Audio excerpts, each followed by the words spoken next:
اس کے بعد سورہ کہف شروع ہوتی ہے. قرآن حکیم کی تقریباً 4 یا 5 صورتیں ہیں جو الحمد سے شروع ہوتی ہیں. الحمد للہ الذی انزل علی عبدہ الکتاب ولم یجعل لہ عوجا. ایک تو یہی سورہ کہف ہے. ایک تو سب سے بڑی سورہ، سب سے عجیب غریب سورہ سورہ فاتحہ ہے، الحمد للہ رب العالمین. تو 4-5 صورتیں ہیں جو الحمد سے شروع ہوتی ہیں. یہ اللہ کی تعریف سے شروع ہوتی ہے اور اللہ کی توحید کے اوپر ختم ہو جاتی ہے. سورہ کہف کس پر شروع ہوتی ہے؟ الحمد سے، اور ختم ہوتی ہے توحید کے اوپر. فمن کان یرجو لقاء ربہ فلیعمل عملا صالحا ولا یشرک بعبادۃ ربہ احدا.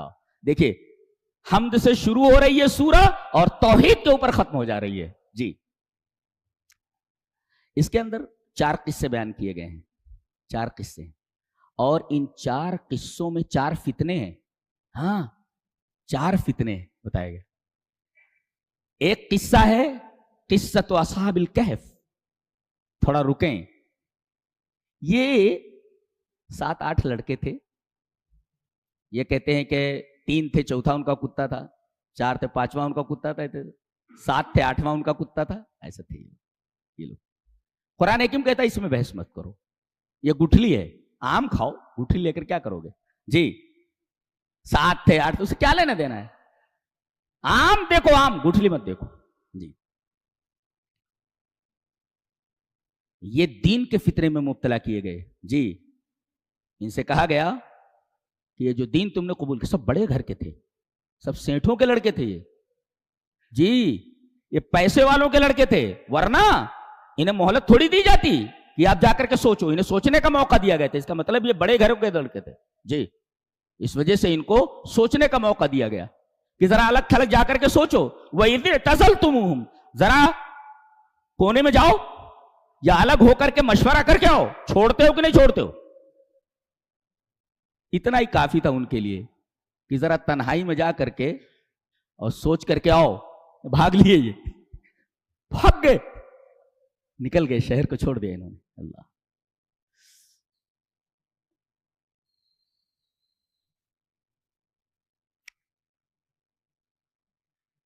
یہاں ایک عجیب بات کہی جا رہی ہے کہ اسباب 2 طریقے کے ہوتے ہیں.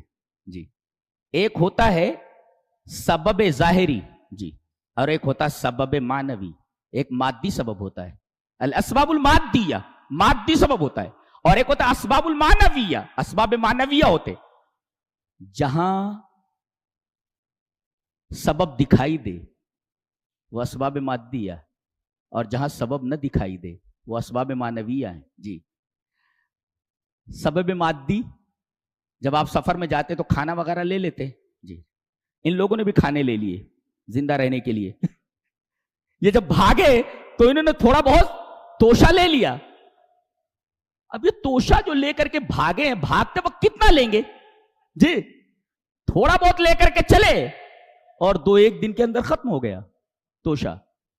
مفسر لکھتا ہے کہ نفد، ختم ہو گیا. کیا؟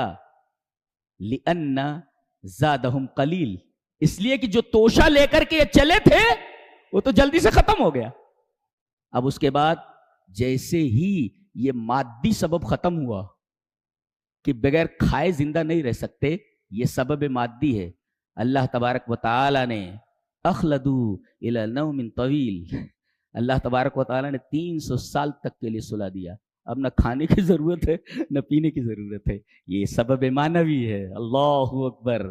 یعنی تم سبب مادی لے کر نکلے تھے، توشے لے کر نکلے تھے، یہ توشے تو 2-1 دن کے اندر ختم ہو گئے. اب یہاں سے سبب معنوی شروع ہوتا ہے کہ اللہ تبارک و تعالی نے انہیں 300 سال کے لیے سلا دیا. نہ کھانے کی ضرورت نہ پینے کی ضرورت.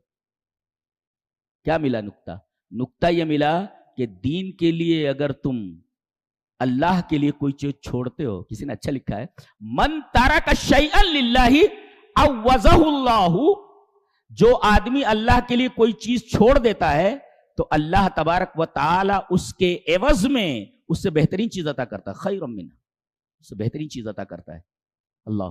تم 3 دن کے لیے توشہ لے کر کے نکلے تھے، ہم 300 سال بغیر کھانے پینے کے تم کو سلا دے رہے ہیں. یہ زندہ رکھنا ہے سبب معنوی کے ذریعے، اور وہ 2-3 دن تک زندہ تھے، وہ سبب ظاہری اور سبب مادی کے ذریعے تھے. تو آدمی سبب ظاہری ہی کے اوپر بھروسہ نہ کر لے، بلکہ سبب معنوی بھی ہوتا ہے، وہ ڈائریکٹ اللہ کی طرف سے ہوتا ہے، ڈائریکٹ اللہ کی طرف سے ہوتا ہے. تم 3 دن کے لیے سبب مادی استعمال کر رہے ہو، ہم 300 سال کے لیے اس سبب معنوی کی وجہ سے تو بغیر کھائے پیے تم کو زندہ رکھ سکتے ہیں.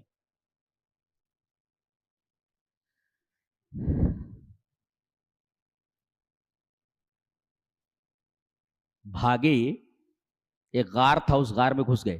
ایک کتا بھی ان کے ساتھ تھا جی، ایک کتا بھی، اور ان کو فتیہ کہا گیا. فتیہ کا مطلب نوجوان لوگ تھے. جیسے ہی غار میں پہنچے، توشہ وشہ سب ختم ہو گیا تھا ان کے پاس. اب دعا کر رہے ہیں. اذ اول فتیۃ الی الکہف، جب یہ غار میں پہنچے، فقالوا، تو دعا کی انہوں نے، ربنا آتنا من لدنک رحمتا وہیئ لنا من امرنا رشدا. یہ ان کی دعا ہے، بڑی مختصر ہے، بہت جامع ہے، لیکن اے ہمارے رب، آتنا من لدنک، لدن مانے ہوتا پاس، یعنی خصوصی رحمت. اور خصوصی رحمت جب ہوتی ہے، اللہ کے پاس جو رحمت ہے وہ تھوڑی سی تھوڑی آئے گی. یہ کہہ رہے ہیں جو تیرے پاس ہے، تو اللہ کے پاس جو رحمت ہے وہ تھوڑی تھوڑی ہے. اللہ اکبر. تو من ترک شیئا للہ عوضہ اللہ بسب الرحمت والتہیت خیرا. دے، انہوں نے دعا کی کہ اپنے پاس سے رحمت دے. اب بتائیے، ایک ہے کہ بھئی اپنی رحمت دے دے، کہیں سے بھی دے دے گا اللہ، لیکن جو اللہ کے پاس رحمت ہے وہ تھوڑی تھوڑی ہے، بہت زیادہ ہے. یہ مانگ رہے ہیں کہ اللہ تبارک و تعالیٰ رحمت سے نہلا دے، اڈیل دے رحمت کو. یہ دعا ان کی، من لدنک رحمتاً، اپنے پاس سے رحمت دے، ایک. اور دوسرے، ہمارے لیے رشد تیار کر دے. ایک ہوتا ہے رشد، ایک ہوتا ہے رشد، اور ایک ہوتا ہے رشاد. یہ تینوں الفاظ قرآن میں آئے ہیں. رشد جو ہوتا ہے یہ امور دینیہ اور امور دنیاویہ دونوں کے لیے ہوتا ہے جی. اگر کوئی آدمی کہے اللہ مجھے رشد دے، تو اس کا مطلب یہ ہو گیا کہ اے اللہ مجھے دنیاوی معاملے میں بھی رحمت دے اور اخروی معاملے میں بھی رحمت دے. لیکن جب یہ کہے رشد جب کہتا ہے تو یہ صرف امور اخرویہ کے لیے آتا ہے، امور دنیاویہ کے لیے آتا ہے. انہوں نے دنیا نہیں مانگی، دنیا چھوڑ کر تو آئے تھے، تو دنیا کیا مانگیں گے؟ یہ اللہ سے دین مانگ رہے ہیں، رشد مانگ رہے ہیں، رشد نہیں جی. یہ امور دنیاوی کے لیے تھا، لا خیر، اس کے علاوہ کے لیے نہیں. تو یہ رشد مانگ رہے ہیں، رشد نہیں. اور رشاد کسے کہتے ہیں؟ سبیل الرشاد، اے طریق الحق والصواب جی. تو یہ آیا ہے سورہ مومن میں رشاد، اور یہاں رشد آیا ہے. رشد مانگ رہے ہیں، میرے رب تیرے دین کے لیے ہم نے سب کچھ چھوڑا ہے، دنیا تو چھوڑ دی ہے ہم نے تیرے لیے. اب تیرے لیے دنیا چھوڑ دی ہے تو ہمیں دین ہی چاہیے جی. لہذا وہ رشد نہیں مانگ رہے، رشد مانگ رہے ہیں، اخروی کامیابی مانگ رہے ہیں. اے نوجوان ہوں تو ایسے ہوں جی. آج نوجوانوں کو کچھ سمجھ ہی میں نہیں آتا ہے، باوڑا میں بیچارے دنیا دار ہیں. اصل میں ان کے دلوں کے اندر دین اترا ہی نہیں ہے، ان کو کچھ لینا دینا ہی نہیں دین سے. کھاتے ہیں، ہگتے ہیں، مر جاتے ہیں، بس ان کا کام یہی ہے، کھاؤ، سنڈاس کرو، مر جاؤ. یہ تمہاری زندگی ہے، لعنت ہے ایسی زندگی پر. تب لہذا الحیات، ایسی زندگی کو بل لعنت ہے. فلم دیکھنا ہو تو 3 گھنٹے ہوش نہیں رہتا، لیکن قرآن حکیم کو اگر پڑھنا ہے، سننا ہے، تو 1 گھنٹے میں نانی مر جاتی ہے. یہ نانی مر جانے والی بات ہے. ایسا یہ نوجوان ہے. کل آخرت میں ان نوجوانوں کو آپ کے سامنے کھڑا کر دیا گیا کہ انہوں نے تو پوری دنیا چھوڑ دی تھی اللہ کے لیے. بتاؤ تم نے 24 گھنٹے میں ہمارے لیے کتنا وقت دیا؟ انہوں نے پوری زندگی اپنی دے دی ہے. ان نوجوانوں، تم بھی نوجوان تھے، تم نے کیا دیا دین کو؟ انہوں نے تو اپنی پوری دنیا قربان کر دی دین کے اوپر. تم سے اگر پوچھ لیا گیا ان کو سامنے کھڑا کر کے، پھر جواب نہیں دے پاؤ گے، جواب نہیں دے پاؤ گے جی. یہ بھی تو نوجوان ہی تھے. اللہ نے یہ قصہ کیوں بیان کیا ہے؟ آپ لوگوں کے لیے بیان کیا. آپ لوگ نوجوان ہیں. اللہ تعالیٰ نے ان کی حفاظت فرمائی 5 طریقوں سے. ایک سبب ختم ہوا، ایک سبب کھانا ختم ہو گیا. 5 طریقے سے حفاظت فرمائی. ایک تو حجب الشمس، سورج سے محفوظ رکھا ان کو. کیسے؟ کہ ڈائریکٹ سورج ان کے اوپر نہیں پڑتا تھا، بلکہ پہاڑ کے کنارے سے جو ہے کنارے کنارے نکل جاتا تھا. تو دھوپ سے ان کو بچایا ایک. اور دوسری چیز ہے ان کی آنکھیں کھلی رکھی ہیں ایسے.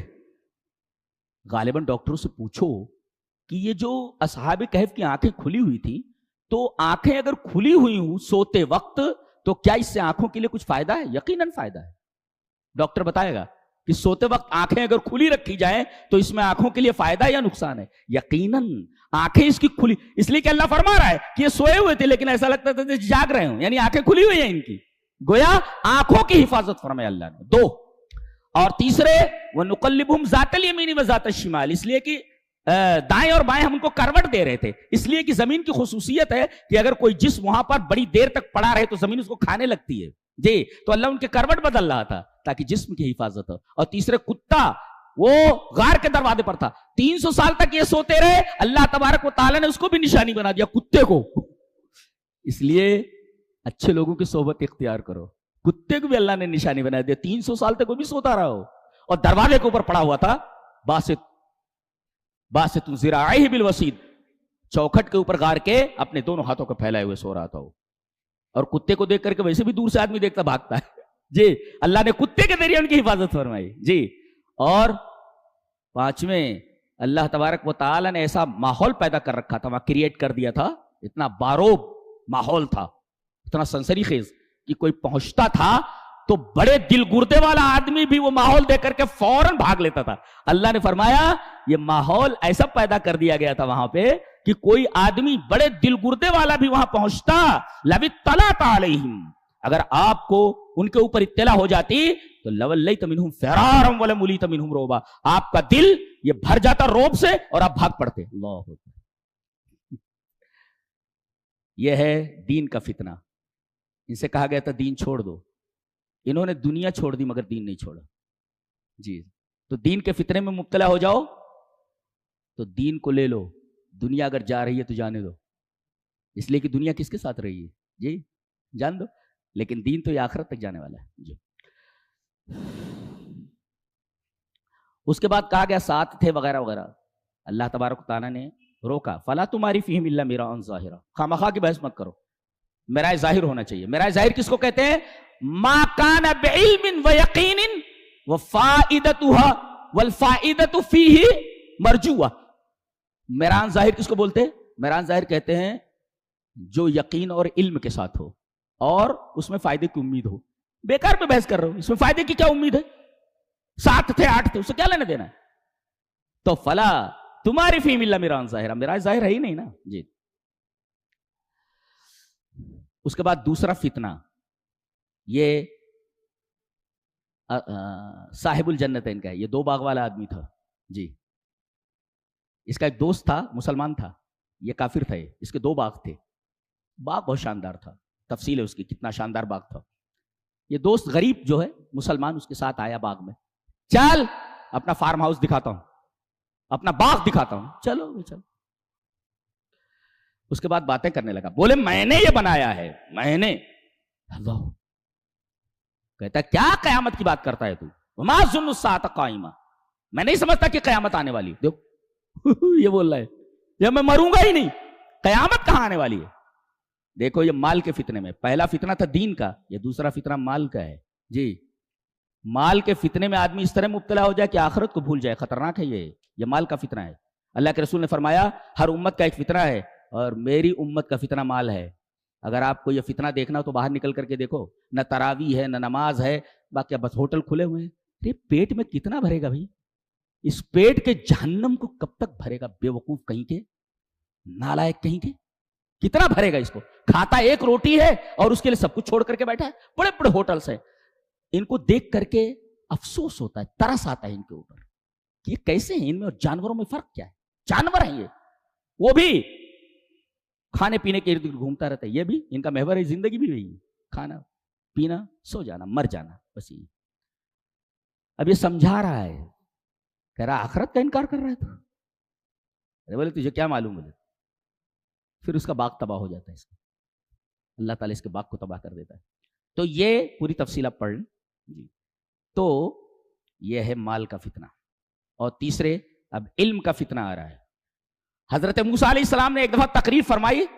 کسی نے کہا کہ آپ دنیا کے سب سے بڑے عالم ہیں؟ بولے یس، سب سے بڑا عالم ہے. تو آدمی کو اللہ علم دے تو علم پر فخر نہیں کرنا چاہیے، یہ نہیں سمجھنا چاہیے مجھ سے بڑا کوئی عالم نہیں ہے. جی جی جی جی جی علم کو وہ صحیح روٹ پر لگائے اور علم پر فخر نہ کرے. اللہ نے فرمایا اچھا تم سب سے بڑے عالم ہو. میرا ایک بندہ مجموع البحرین پر رہتا ہے، 2 دریاؤں کے سنگم پر، ذرا ملاقات کرو اس سے، خضر سے. اللہ اکبر. ان کو تلاش کرتے ہوئے نکلے. کہاں ملیں گے؟ بولے ایک بھنی ہوئی مچھلی لے لو. یہ مری ہوئی مچھلی، یہ بھنی ہوئی تلی ہوئی مچھلی جہاں نکل کر دریا میں چلی جائے، بھنی ہوئی مچھلی دریا میں چلی جائے، وہاں وہ آدمی ملے گا. وہ جی وہاں ملے گا. وہ حضرت خضر وہاں پر ملے. السلام علیکم. وعلیکم السلام. بولے کون؟ بولے موسیٰ. بولے موسیٰ بنی اسرائیل؟ دیکھیے موسیٰ بنی اسرائیل پوچھ رہے ہو، لائٹ لے رہے ان کو. حضرت موسیٰ علیہ السلام. کون؟ حضرت خضر. بولے کس لیے آئے ہو؟ کہا کہ اللہ تبارک تعالیٰ نے جو آپ کو علم دیا، علم لدنی، جی اس لیے میں اس کو حاصل کرنے کے لیے آیا ہوں. جی جی. انہوں نے کہا کس لیے آئے ہو؟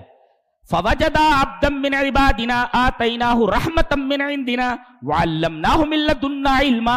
ہم نے ان کو اپنی طرف سے علم عطا فرمایا تھا. اپنی طرف سے کوئی خاص علم تھا.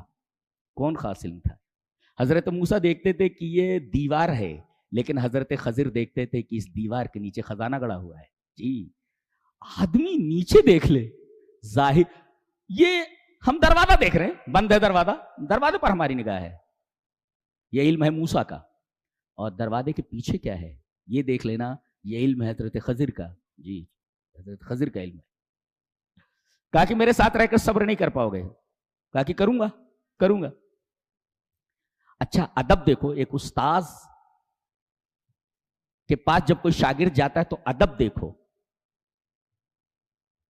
یہ کہتا ہے کہ میں آپ کے ساتھ رہنا چاہتا ہوں. یہ بے ادبی ہے. حضرت موسیٰ کیا کہہ رہے؟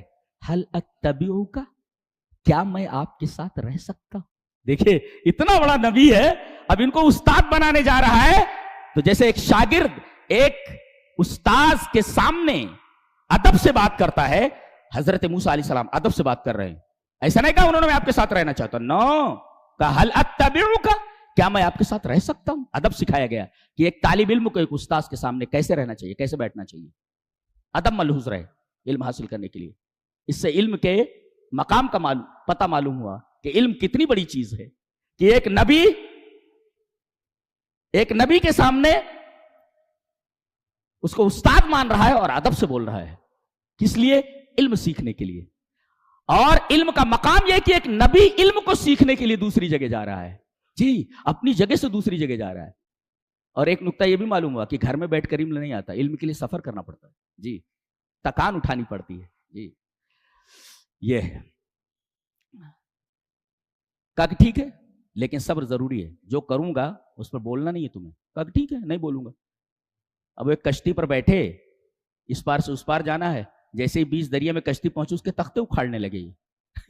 ارے بولے کیا کر رہے ہیں آپ؟ اخرق، کہا کہ کیا یہ جو آپ حرکت کر رہے ہیں، اخرقتھا لتغرق اہلھا، ارے تختے اکھاڑ رہے ہیں، کیا کشتی والوں کو غرق کرنے کا ارادہ ہے؟ دیکھو بظاہر یہ دیکھ رہے کہ یہ غلط کام ہے، لیکن اس کے پیچھے مصلحت کیا ہے وہ حضرت خضر دیکھ رہے ہیں. جی کہا کہ ٹھیک ہے ایک دفعہ سوال کر لیا، میں کروں. دریا کے اس پار پہنچے، گاؤں میں پہنچے، دیکھا کہ کچھ لڑکے کھیل رہے ہیں. ایک لڑکے کو پکڑا، اس کی گردن مروڑ دی، مر گیا وہ. قالا قتلت نفسا زکیۃ بغیر نفس لقد جئت شیئا. حضرت یہ غلط کام ہے بولے تو. اس میں نقطہ یہ ملا کہ کوئی عالم، کوئی بھی آدمی کوئی غلط کام کرتے دیکھے کہ شریعت کے خلاف، فوراً بول دینا چاہیے غلط کام بولے. حضرت موسیٰ وعدے کے باوجود ٹوک پڑے، بولے تو نہیں بولوں گا. بول کیا کر رہے ہیں آپ؟ لقد جئت شیئا نکرا. کشتی کو اکھاڑا جا رہا تھا، کشتی کے تختے اکھاڑ رہے تھے، تو کہا لقد جئت شیئا امرا. امر کہتے ہیں ایسی خرابی کو جس کو ریپیئر کیا جا سکتا ہو. جی اس کو کہتے لقد جیت شیئن امرا، اس لیے کہ تختے اکھاڑ دیں، تختے لگائے جا سکتے ہیں، ایسی خرابی جس کو ریپیئر کیا جا سکتا ہو. لیکن یہاں کہا لقد جیت شیئن نکرا، یعنی ایسی خرابی جس کو ریپیئر نہ کیا جا سکتا. مردے کو کیسے زندہ کریں گے؟ لہذا وہاں امرا ہے یا نکرا ہے. قال الم اقل لك انك لن تستطيع معي صبرا، میں نے کہا نہیں تھا کہ تم میرے ساتھ رہ کر صبر نہیں کر سکتے. قال ان سالتك عن شيء بعد فلا تصاحبني، شرط رکھ دی انہوں نے، اب اس کے بعد اگر میں نے پوچھا تو مجھے اپنے ساتھ مت رکھیے گا. فلا تصاحبني، اچھا ٹھیک ہے. کشتی کے تختے اکھاڑے، لڑکے کو مار دیا، اب آگے بڑھے، بھوکے پیاسے تو تھے. ایک گاؤں میں پہنچے، حتی اذا اتیا اہل قریۃ استطعما اہلہا، دونوں نے کھانا مانگا. اس کا مطلب حضرت خضر یہ بھی انسان ہے، اس لیے کہ استطعما دونوں نے کھانا مانگا. حضرت موسیٰ نے بھی، یہ تسنیہ کا صیغہ ہے، دونوں نے کھانا مانگا. کون؟ کس نے؟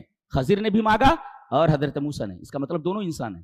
کہا گیا فرشتے ہیں، نہ فرشتوں کو کھانے کی ضرورت نہیں ہے جی، اور جن بھی نہیں ہے، لہذا دونوں نے کھانا مانگا، دونوں انسان ہیں جی.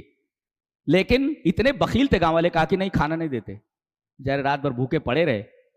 حضرت موسیٰ تو بہت جلال میں تھے، غصے میں تھے. اب وہ بستی سے گزر کر جانا تھا، راستے میں دیکھا کہ ایک گھر جو ہے وہ گرا چاہتا ہے. جدارا یرید ان ينقض، ایک دیوار ہے جو گرنا چاہتی ہے. A wall ready to collapse، ایک دیوار ایسے دیکھے انہوں نے کہ وہ گرنا چاہ رہی ہو.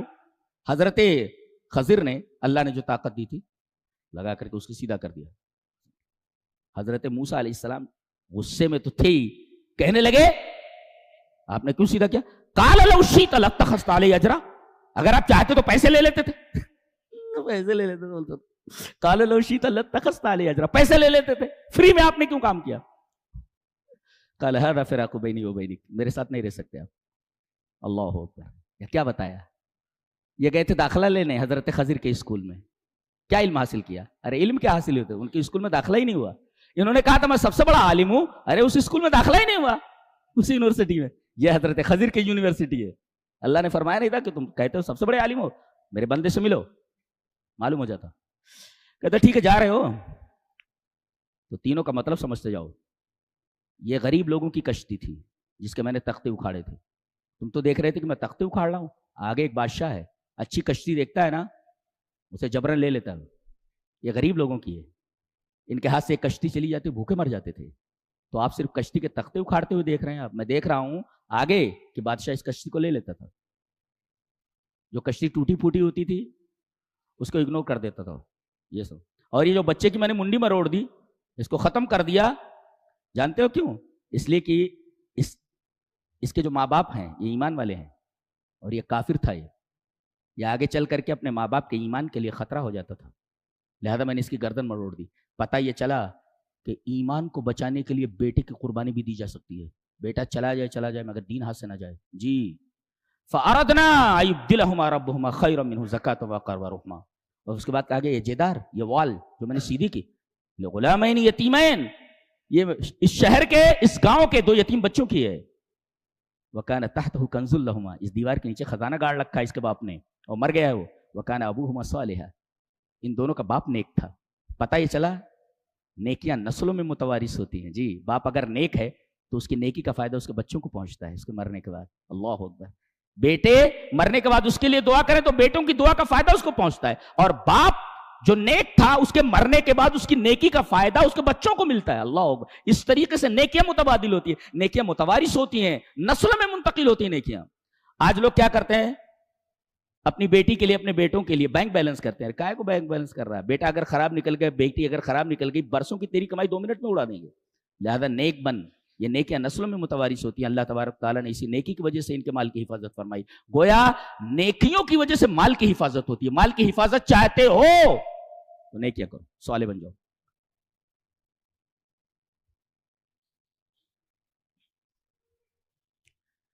تو یہ فتنہ تھا. پہلا فتنہ تھا دین کا، دوسرا فتنہ تھا 2 باغ والوں کا، 2 باغ والے کا، وہ فتنہ تھا مال کا. یہ تیسرا فتنہ علم کا.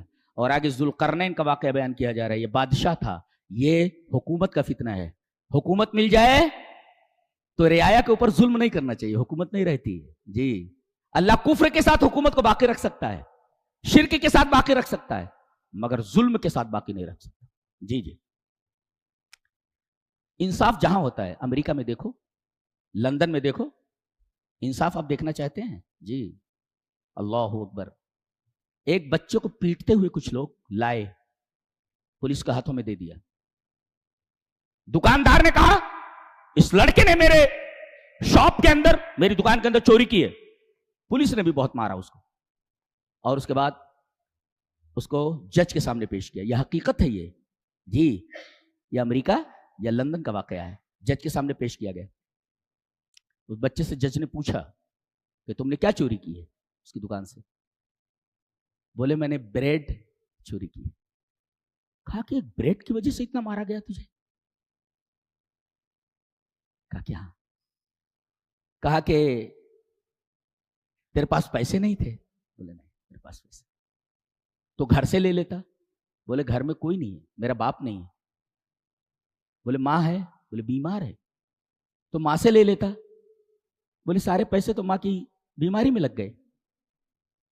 یہ میں نے جو چوری کی ہے اپنے ماں کو کھلانے کے لیے لے جاتا تھا، بھوکی ہو کئی دنوں سے.